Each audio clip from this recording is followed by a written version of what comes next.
everybody? Welcome to the Spectrum Podcast. It's your girl TG. My co-host James won't be here. He's off on the cruise, so you'll just have me for the show today. On today's show, what we're going to discuss is all about the breaking news that just happened about Warde Manuel potentially being fired. Ohio State hiring Andy Powell, the former NFL scout. Tennessee and Ohio State fans going at it, as I see. Why Tennessee, going into that, will never be on Ohio State's level.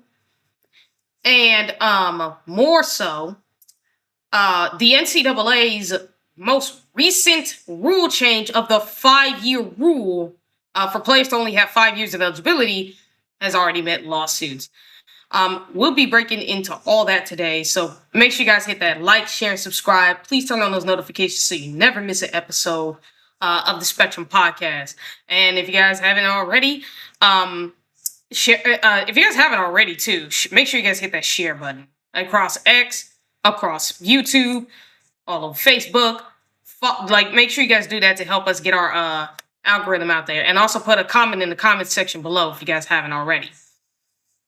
So let's get down to business, shall we? And it's all about the Warde Manuel situation. Apparently, and I mean this with whole reverency, apparently, Warde Manuel will be fired, possibly, by Michigan, which would be monumental if that were to happen. Guys, the countless scandals that have come under this man for the longest how am I going to say this? It is something I've never seen in college football history, ever. I will never, ever, ever, ever, ever, ever, ever have seen a program that has this much criminality to it, is the best way to put it. Now, people may wonder, what do I mean by that? I'm going to pull it up for you right here on my phone, because the countless stuff this man has. The countless scandals under Warde Manuel. All right, guys, so here it is. The Michigan athletic scandals under Warde Manuel. First, Grant Perry pleads to an assault after bar roping session in 2016.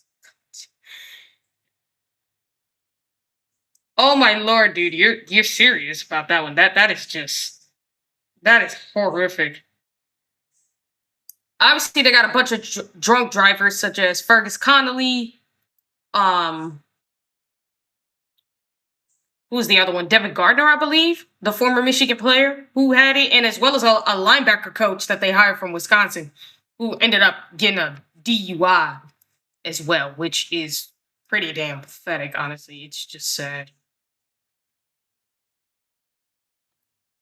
The other one, settles Robert Anderson abuse claim for $490 million from 2020 to 2022. Jesus Christ. Jesus Christ. That's not even the worst. We're not even done. This is one of 20. This is what? The Robert Anderson assault claim is number 3 of 24 different scandals that have appeared under this regime. Breaks COVID dread period recruiting rules, or dead period recruiting rules. Xavier Simpson crashes AD's family car, lies to the police. Nothing new. Juwan Howard then threatens to end a Maryland coach. Ousts Mel Pearson over toxic hockey culture, which that's the nicest way of saying it, because the hockey culture was horrific. The other thing is another one about Juwan Howard, who pretty much hit the Wisconsin head coach at the time, which I thought that was just completely stupid. Sparks a brawl. All this happens between 2020 to 2022. Donovan Edwards retweets a systemic post. I'm not surprised, 2022. Mozzie Smith charged with carrying a concealed gun, which he shouldn't be. 2022 as well. Under mysterious fires coach. Michigan mysterious fires volleyball coach Mark Rawson, who had some very unfortunate complaints about him. Another one. Chris Podrick's fired. NCAA clears him. He sues War Emanuel in 2023. Matt Weiss fired. Later indicated, as we all know about the Matt Weiss story, he was hacking into people's computers and getting illicit photos of students and using it to blackmail them, which is just the lowest of the low, dirty of the dirty. Sherry Shambuckler resigns after 3 days for liking pro-slavery post in 2023. Fires Alex Yoder over underage soliciting. Sting, because you have that whole thing on social media where they bust let's just say adults that go after children in the most solicited way possible. Busted them for that. At another Jawan Howard one that happened in 2023, which is regarding strength and conditioning coach Jen Sanderson, who got into a physical altercation with him and threatened him about his son. So that worked out great. The Connor Stallions sign stealing scandal we all know, as well as Blake Corum's ties to him with an LLC business. Manuel also hires Nassar linked Fen reversed in days, which there was a reason for that. I'm not going to go into it, but it was something horrific. What's the other one here? Oh yeah, I already talked about that one. Oh, Michigan instigating the brawl with MSU. Yeah, and Mullings allegedly stomps, I think, a Michigan State player, which is what caused that at the time. Or one of the things that caused it, I'll say. LaTroy Lewis, he's accused of inappropriate behavior towards a female, assault, essentially, of a female. He's accused of assault.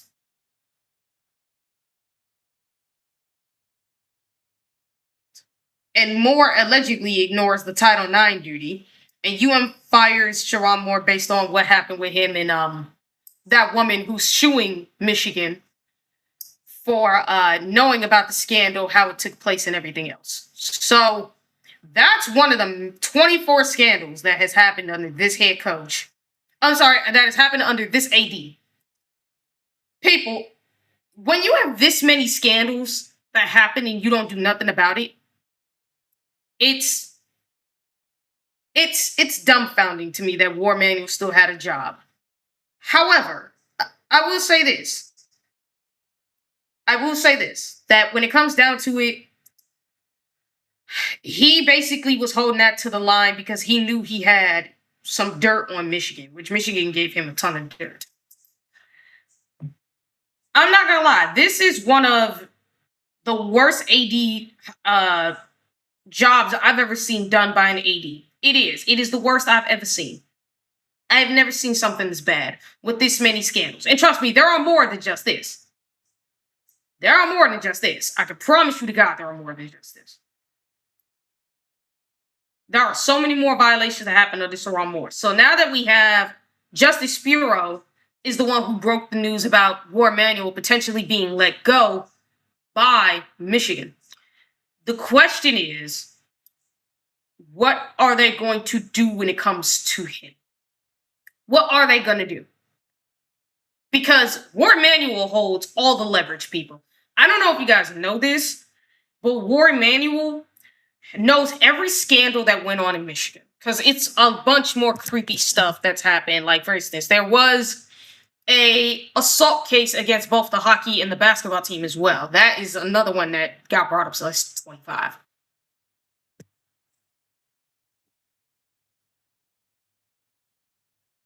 War Emanuel, if this is true, then War Emanuel has all the leverage. Because here's the thing. I said it before.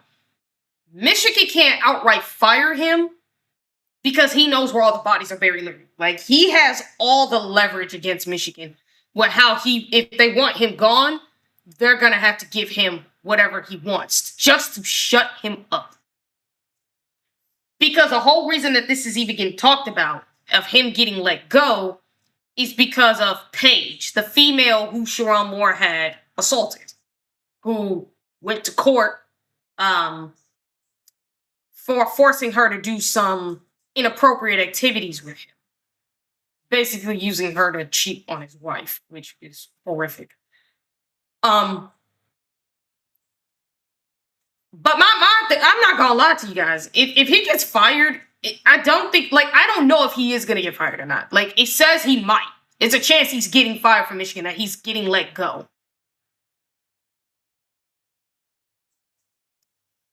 It's a chance.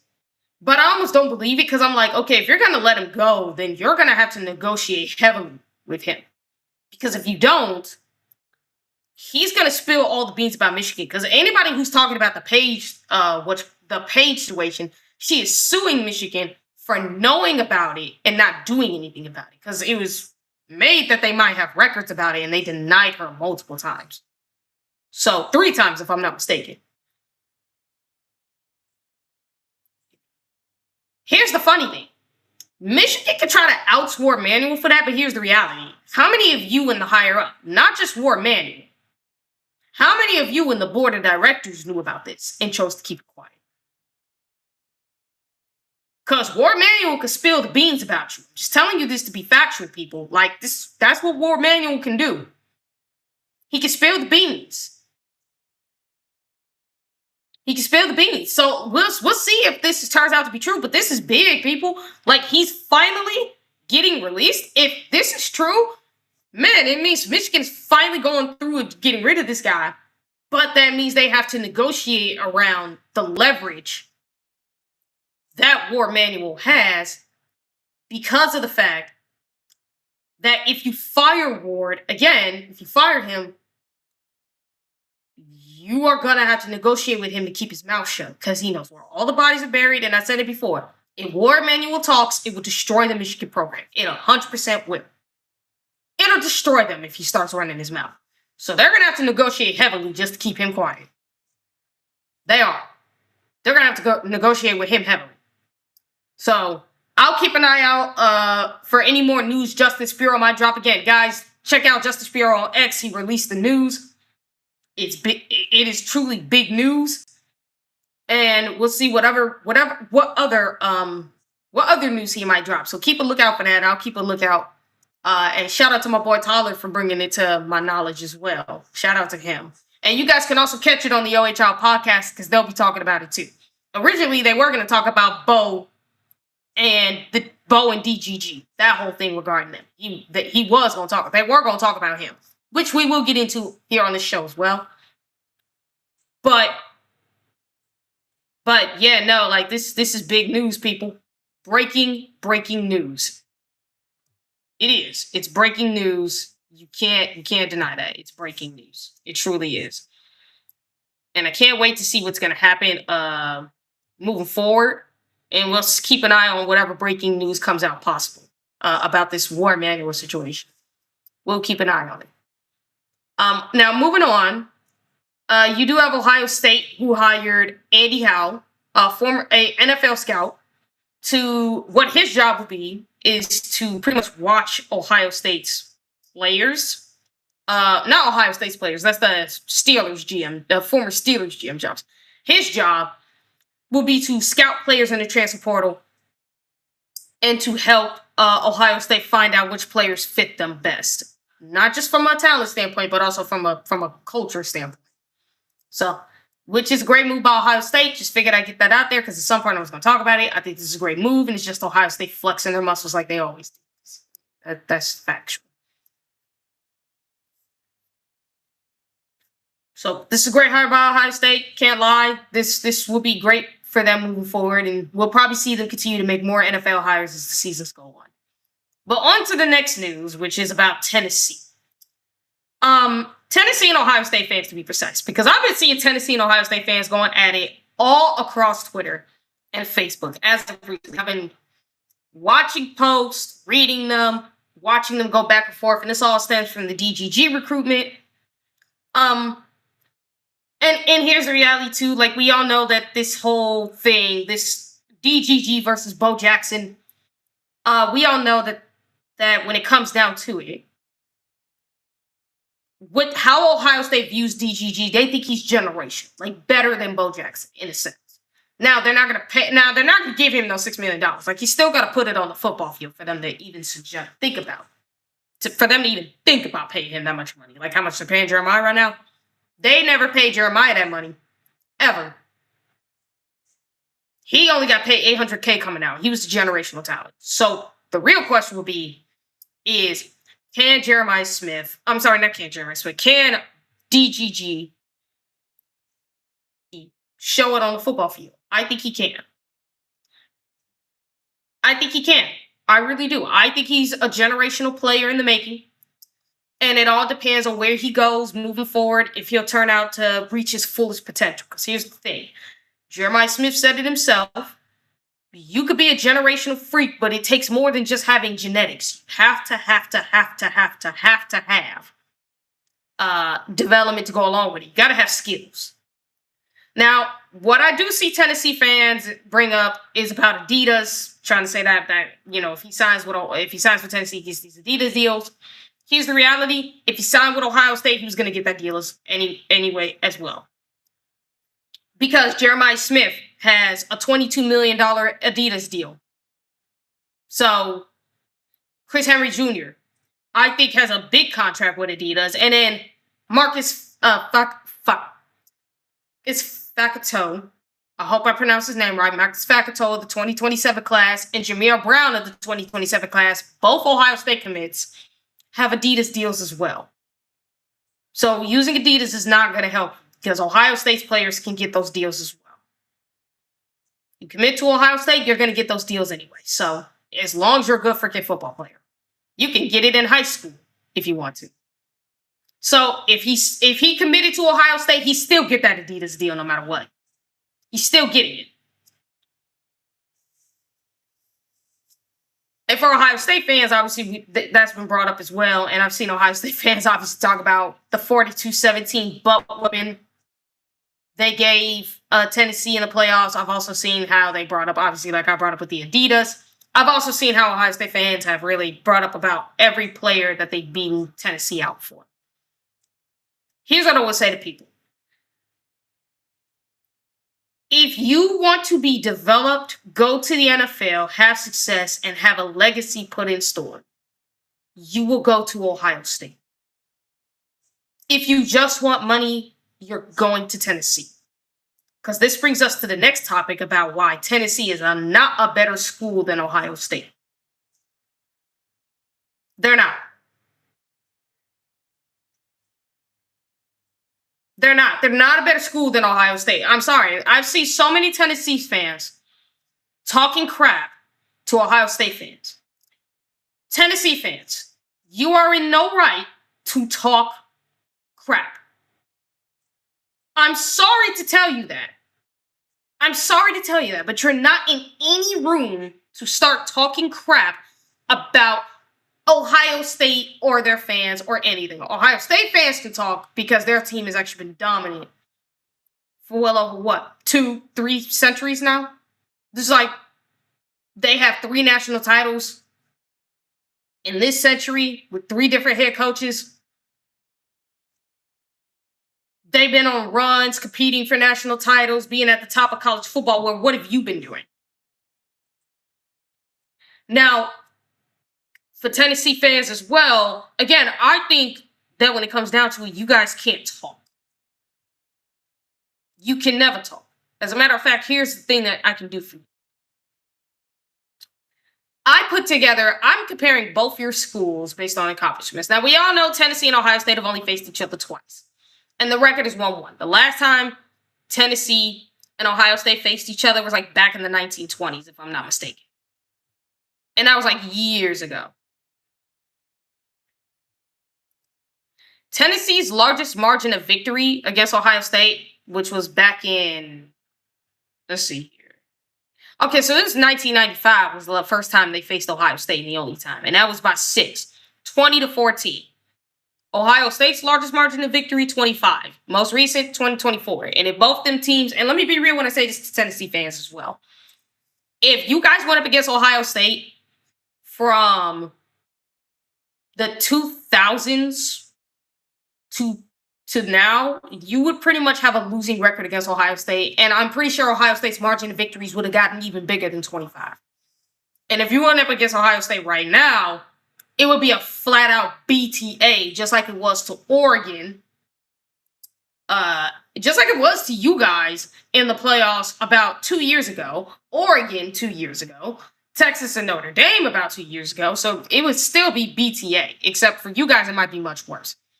Because, as I said with DGG, if he went to Tennessee, he doesn't have receivers. Like, Tennessee doesn't have receivers. I'm being real when I say this. Tennessee can't develop receivers. I did a whole video about who are the anti-U's and the NFL U's. Anti-U's are schools who are incapable of developing NFL caliber players, especially by position. So I do have it done by position. Tennessee is the worst at developing wide receivers. Even worse than Michigan, who's right there with them, in my opinion, as far as anti-wide receiver youth. They're worse than Michigan, worse than Scotland, way worse than them.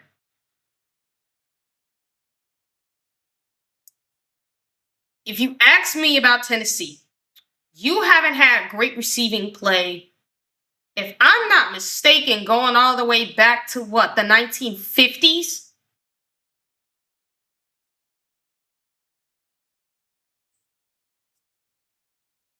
If I'm not mistaken. So, if DGG went to you guys' school, okay, you don't have receivers.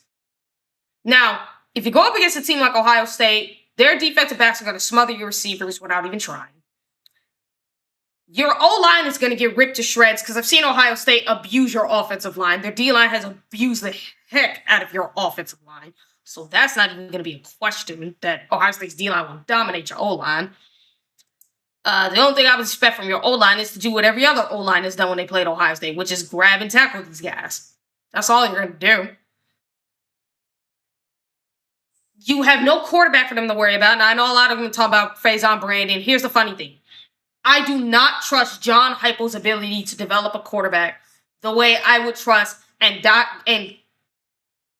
damn me when I say it, I don't trust him more than I would trust Lincoln Riley.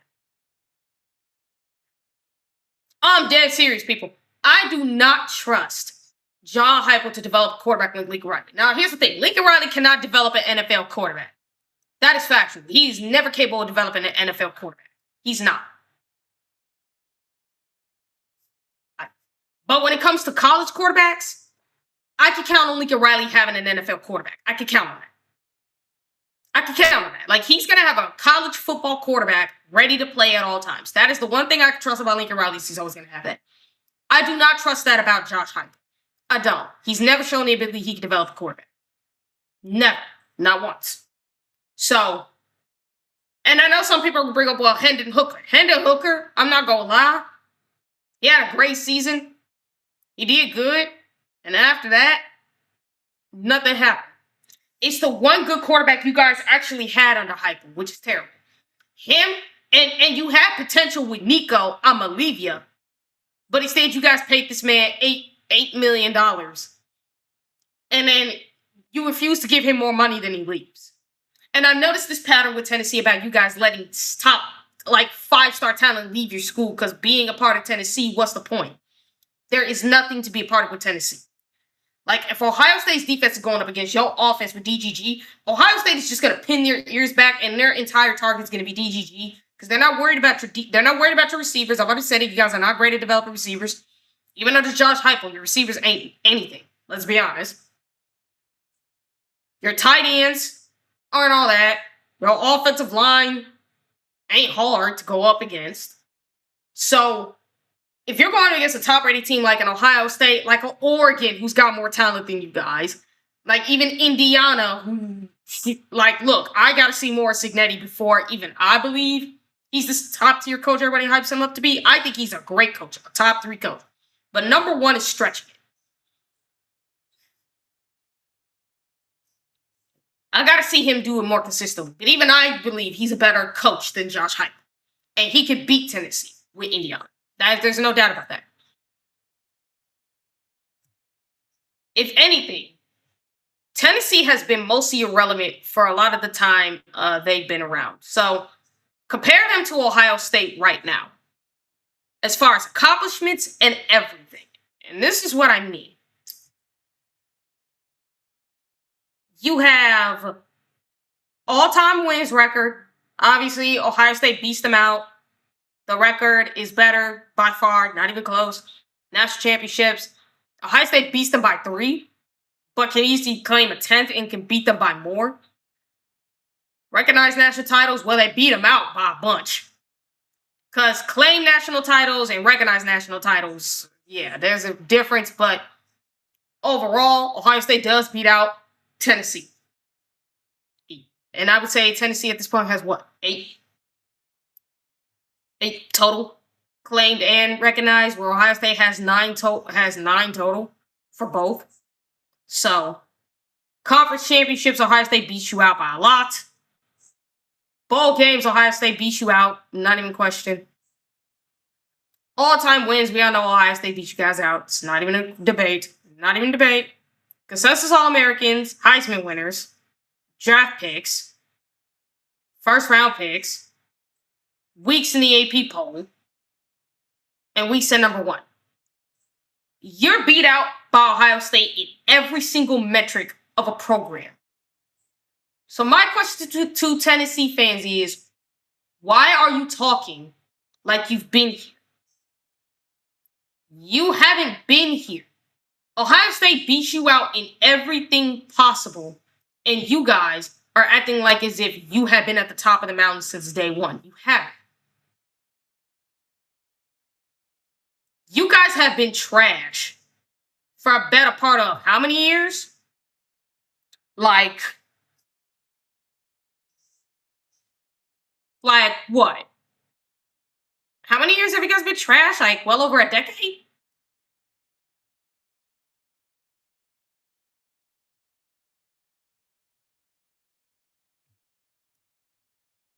Here's what I need you guys to understand. And I mean this when I say this. I respect you, Tennessee. I respect what you've done as back in 1998 when you guys actually had things that went your way. I respect that.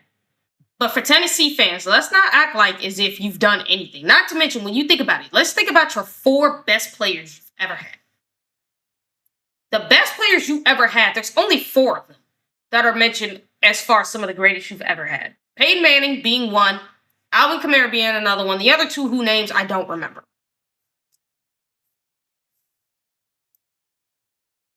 But let's be realistic about this, Tennessee fans. Tennessee was not on the same level as Ohio State. And I need you guys to quit acting like it. Like, stop acting like Michigan fans. Because that's what you remind me of right now. You remind me a lot of Michigan fans, because this is how they act. You act like as if you've been relevant for a long time. You've been relevant in almost 30 years. So, like, please stop acting like as if you've been relevant all this time. When you get to Ohio State's level, when you're competing for national titles and you're at the top, then you can start talking. But until then, you guys need to stop talking. Because guess what? One thing that his uncle, DGG's uncle, did say is that Ohio State doesn't need Ohio State doesn't need DGG. They don't need him. And it's true. Jeremiah Smith even said it. Ohio State don't need him. They can replace him. He said that. Jeremiah Smith, a generational receiver, is telling you Ohio State can replace him. They don't need him. They can replace him. It's a lesson for Tennessee fans to understand because they can. They already got somebody behind who can take his place, and that's Chris Henry Jr. Potentially even Jaquel Guilford, who's a stud in his own right. As well as Brock Boyd, who honestly isn't the most athletic. The other thing, too, is about the DGG thing that people don't talk about. Is that people bring up that they only offered his best friend, Jordan Darren Jima. I'm not going to bother pronouncing the other part of his last name, the T one, because I'm not going to pronounce that right. But Jordan Darren Delijah, JDDT, as I'm going to call him. People think that he's only got offered because he's DGG's best friend. Listen, I'm pretty sure that played a part in it. And trust me, it did play a part in it in a sense. But it's not the only reason he got off. I had seen Sports Talk Jay's show before. And he talked about how, this kid is not an athlete. He's not an Ohio State level player. I'm like, did you watch his film? Are you just assuming that? Because if all of you watch the JDDT's film, the kid is a dog. He's a true dog. Even, I'm not a recruiting expert. Let me tell you that right now. Mika and Vader are. The members of the OHL podcast, Mika with her, with the Illuminati podcast, which covers recruiting, she could tell you the same thing. She agrees with me that he is an underrated player who nobody's paying the most attention to, but Ohio State is. And this wouldn't be the first time. People, I'm pretty sure DGG probably took Ohio State to go see the kid and actually pointed him out to Ohio State and saying, hey, he's good. Ohio State took him in, brought him into camp, said, okay, let's check the kid out. Let's see what he about. DGG's pointing us in this direction. He must be good. Ohio State saw him at the camp. They saw how good he was and said, okay, so this kid is DGG's best friend and he's really freaking good. Looking at his film, looking at the way he plays, looking at his overall play, to think that this kid's not good is like saying, you're not paying. It's like you guys are assuming that because he has offers from just Penn State and these other lower tier schools that this kid must not be good. No, he is. Y'all just not paying attention. He actually has 2 Power 5 offers. One being from obviously the one from Ohio State, but he recently at some point had got an offer from Ole Miss, it looks like. So he has 2 Power 5 offers that he has that no one knows about. Ole Miss looked at the kid and say, oh, we'll offer him. He looks good. If Ohio State offered him, he must be good. Checked out his film and said, okay, we'll go. We'll offer this kid.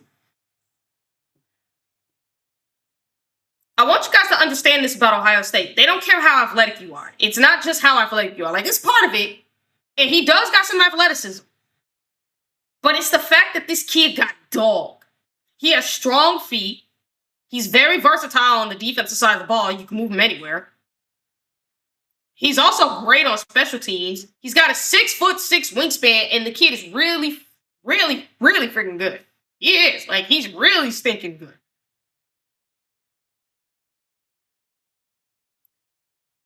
So y'all need to start paying attention to these kids' tapes more often. I'm telling you. Because for Ohio State, they looking at this oh, we ain't gotta fight nobody for this kid. Oh, bet we ain't gotta pay this kid no money. We ain't gotta fight nobody for him. Let him come to Ohio State because we see him, and I think Ohio State does see him as a 2nd round pick, potentially a 1st round, potentially. I ain't saying he is, but there's potential there. Now, I think there is. Again, follow with Mika and Vader regarding recruiting because those 2 are better at that than I am. But when I look at this kid, I see a 2nd round pick. I can see it. Maybe even a 1st rounder. There's potential. There's potential. This kid is a dog. And they ain't got to fight nobody for him. Well, other than Ole Miss. But I think they'll win that one easily with Ole Miss. So, nah, man, I'm going to tell you straight up. I think when it comes to Ohio State, they love the fact that they got this kid. This kid is capable of playing at Ohio State. And again, if you want to look at players who aren't the most athletic who still played at Ohio State, James Laurinaitis is no different than this kid. He wasn't the most athletic linebacker they had. He was a 2-star linebacker, people. A 2 or low-tier 3-star linebacker. Somewhere around that when he first came to Ohio State. He went from that to an absolute legend, people.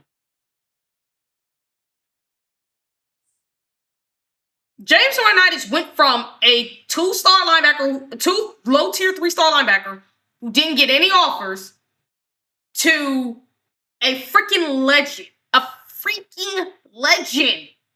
in the sport.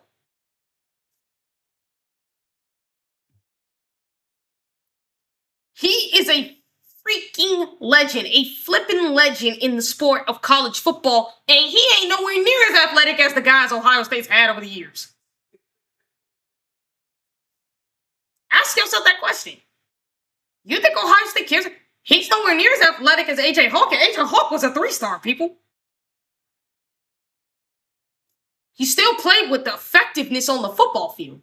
And I think at one point, Laurinaitis might have been a 99 overall as a linebacker in the college football game when he was still around, if I'm not mistaken. I could be wrong about that. I could go back and check. But I believe that's the case. Laurinaitis was no freak athlete. And yet here he was, as a top-tier linebacker in college football, who went to the NFL, spent 10 years there, was a stud in the NFL, left, became a coach, came back to college to teach these kids so he could be a linebackers coach at Ohio State, and then eventually move himself up to be a defensive coordinator because his dream is to be a defensive coordinator for Ohio State, and become like one of the best coaches right now as far as a linebacker coach. I think he might be the best linebacker coach. It's crazy to think about with Laurinaitis. Like, people, I don't care that this kid might not be the most athletic guy Ohio State goes after. James Laurinaitis wasn't.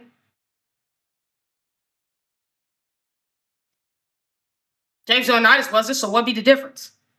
The only difference is they play different positions. He's a defensive back, he's a linebacker. And guess what? From what I've seen of the kid, he has enough athleticism to last at Ohio State. Not to mention, seeing kids like him, Ohio State likes those type of kids because those kids that are underestimated are the ones who will play the hardest. They know that. Unlike Tennessee, Ohio State is known for development. It's what they do best. They don't just take 4 and 5 stars. They're the best at developing 3 stars. They're the best at developing unranked kids, whether you know that or not. And they're the best at sending talent to the NFL, other than during the Nick Saban era. Like, and Nick Saban and Ohio State were 2 of the best schools at doing that. Bama and Ohio State were the best at doing this. So I'm being real when I tell you guys this. Tennessee will never be at that level because they don't know how to develop. They just acquire talent and expect that talent to do better. I mean, it worked out really well with Chaz Coleman, didn't it? It worked out really well with that, what's that name of that other guy that y'all had before Chaz Coleman and before Nico? He was some defensive player who wanted more money and just absolutely left y'all. That's your problem. Because for DGG, he has no competition in that running back room at Tennessee. He doesn't. He will never have competition. He will never have competition there. There's nobody there to push him at his best. If he came to Ohio State, he has competition in that room. That's why Jeremiah Smith came to Ohio State, because he wanted competition in the wide receiver room. He wanted competition from the defensive backs. He wanted to get tested every day. Because here's the reality. I've seen it with Bryce Underwood. That clown up north. If he's got a $12 million bag and he ain't got to work hard for it, people. Because there is nobody, and I mean absolutely nobody, that's going to challenge him for that position. That's what he thinks in his mind, because that's what you think. That's what happens when you pay these guys too much money. Because when you don't give them the incentive to try hard, they won't try. All right, guys, we'll take a little... But, yeah. But no, I'm sorry, guys. Before I say it all the way a bit, like, let's be honest. Tennessee will never be at the level of Ohio State because you guys are all about just acquiring, not development. You can't develop. You've never shown the ability to. Because in this era, coaching matters more than anything else. And it shows that in the SEC, and even former SEC players who transferred from the SEC to the Big Ten have said it. The Big Ten has far superior coaching to that of the SEC. Just being real. So until Tennessee shows, and as well as some of these other SEC schools can show they can develop, not just acquire talent, but develop, it's kind of get real. I mean, I've been critical of USC and Oregon because I think they're just doing the SEC. You're not developing talent, you're just acquiring it. Either you're going to get the best out of them or you're not. That's what's going to set you apart as a coach. That's just reality, whether y'all like it or not. All right, guys, we'll take a quick commercial break, and then we'll be right back on the show to finish things out. Hey guys, if you made it to this part of the video, make sure you hit that like, share, and subscribe button to help our algorithm get out there to more people to watch the Spectrum podcast. Thanks, guys. Now let's get back to the show. All right, guys, welcome back to the show. We're gonna talk about the NCAA 5-in-5 rule because apparently that just drew up a lot of already some lawsuits.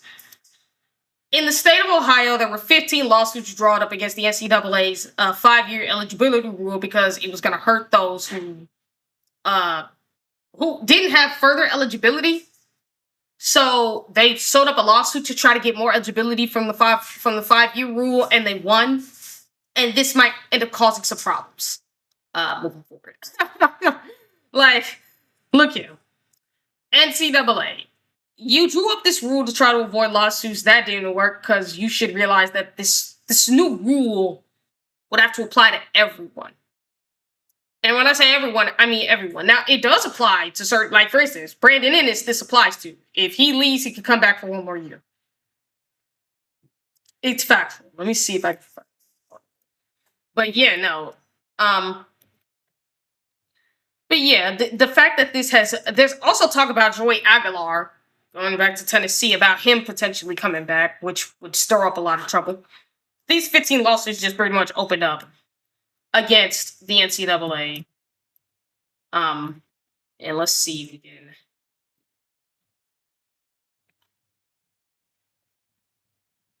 CAA.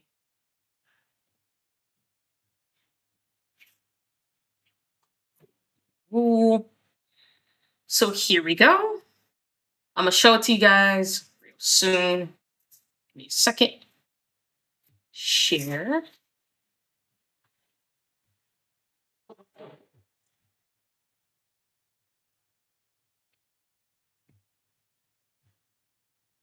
All right, so here we go, guys. The 5-year eligibility rule. It's the Ohio court injunction, not Ohio State, but you get what I'm saying. The Ohio court injunction. An Ohio judge has granted a preliminary injunction for 24 men's and women's divisions basketball players and allowing them to enter the portal and complete their season this fall. The court found the NCAA's application of the rule to be arbitrary and conspicuous. The NCAA has publicly condemned the ruling and is seeking to stay decision pending appeal. Filed in Chicago federal court. There is a federal class action lawsuit against them, by the way. Campbell versus the NCAA. Filed in Chicago federal class action, a federal court by former UC Burley basketball player Dejon Campbell. This proposed action alleges the age-based model and waivers restrictions and antitrust violations. The suit claims these rules are illegally prohibited athletes from completing and earning revenue from their name, image, and likeness, NIL, which this does not surprise me in the slightest that this was going to happen. They should have thought this rule was more through. Another lawsuit, Tennessee litigation, separate lawsuits pending and petitions from college football players seeking similar eligibility release for athletes caught in the transaction of the rules. Now, let me tell you guys something. This 505 rule, this 5-year rule that you have going on, this 5-year rule doesn't just apply to college football. It applies to all sports. All sports in college. All college sports. So, the fact that this is even talked about right now is kind of funny to me. They tried to get this lawsuit. They tried to, how am I going to say this? They tried to have this 5-year eligibility rule to avoid lawsuits. Instead, no, you end up getting more lawsuits. You probably should have waited till some of these people were gone. But instead, you do it a little too soon. So, according to this as well, the NCAA initially overhauled the framework on June 23rd of 2026 to shift to a continuous 5-year clock and heavily restricts redshirting and waivers in order to limit extended 8-year or older college careers. However, because the NCAA made the rule prospective, athletes whose transactional eligibility expires by the spring of 2026 were barred from a fifth year, sparking these ongoing antitrust and fairness battles, which, again, they contributed this right when you're in the middle of, right while you have athletes who would be barred from this. This was probably the dumbest time the NCAA should have allowed this rule to, how am I going to say, manifest in a better way. What I mean by this is you tried to create this rule for the simple fact of avoiding lawsuits. Instead, you created another set because you have an antitrust lawsuit. Because understand, the power, now I will say this, the Protect College Sports Act might ignite within a couple months. I'm not saying it will, but there's a chance it might, depending on whatever happens moving forward. Depends on what's happening. But it depends on what happens in the next couple months. But for the NCAA, that rule's not in place yet. So you guys have to be careful and tread your waters, because at the end of the day,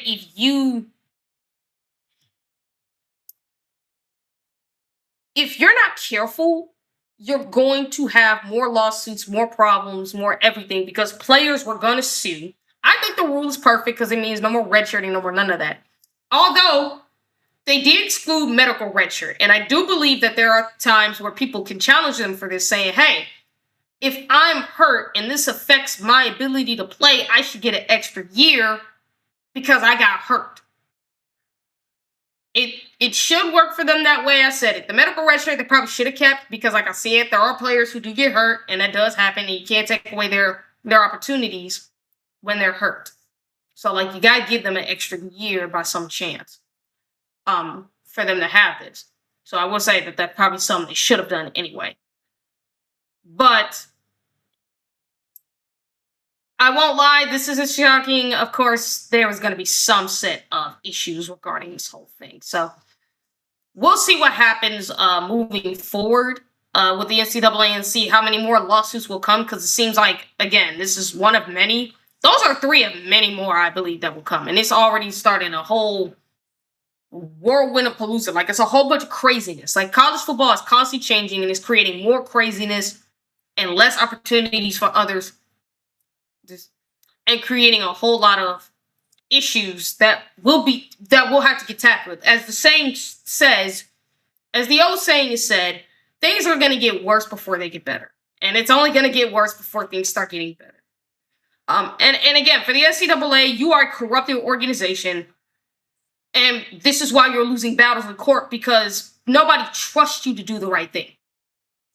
You have shown in a lot of senses that you cannot be trusted to do the right things when they count. So my question to the NCAA is, are you ever going to fix your crap, get your stuff together, and start showing you have some authority? Well, that sale had passed with the Michigan stuff because, well, let's be realistic, you had a chance. You didn't show it in that moment. So everybody knows they can just walk all over you whenever they feel like it because you gave them that look that they can. So we'll see what happens moving forward regarding this entire lawsuits and how many more will come up from the NCAA regarding this 5-year rule. And we'll see what other changes will be made in college football. We'll also be keeping up with more news regarding the Warren Manual one. If you guys haven't heard about that breaking news, go to the beginning of this video when it ends. I thank you guys for tuning in to the show. Love you guys. Please, guys, hit that like, share, and subscribe button. Turn on those notifications so you never miss an episode. Leave a comment down in the comment section down below, and follow me down in the down in my little my social media platforms. Due to my little social media, I would say it's right over here. Follow me on those sites. You guys will be able to, like I said, you guys can follow me on Twitch. I have started uploading videos there so that way you guys can pretty much take a so that way people on Twitch can start watching them whenever they have the opportunity. So I would implore you guys to just, if you haven't seen me on Twitch, if you guys have to, follow me on Facebook, Twitch, X, and YouTube. Hit the subscribe button and make sure you guys turn on those notifications so you never miss an episode. Thank you guys for tuning in, and I'll catch you guys later. Thanks for tuning in to the Spectrum Podcast. If you guys haven't already, hit that like, share, subscribe, turn on those notifications so you guys never miss an episode of The Spectrum. But also put a comment down in the comment section down below to help us get our algorithm out there to more people, so that way more people could tune into The Spectrum podcast. At the end of the day, we thank you guys for tuning in and expect more shows coming from The Spectrum podcast. All right, guys. Again, thank you.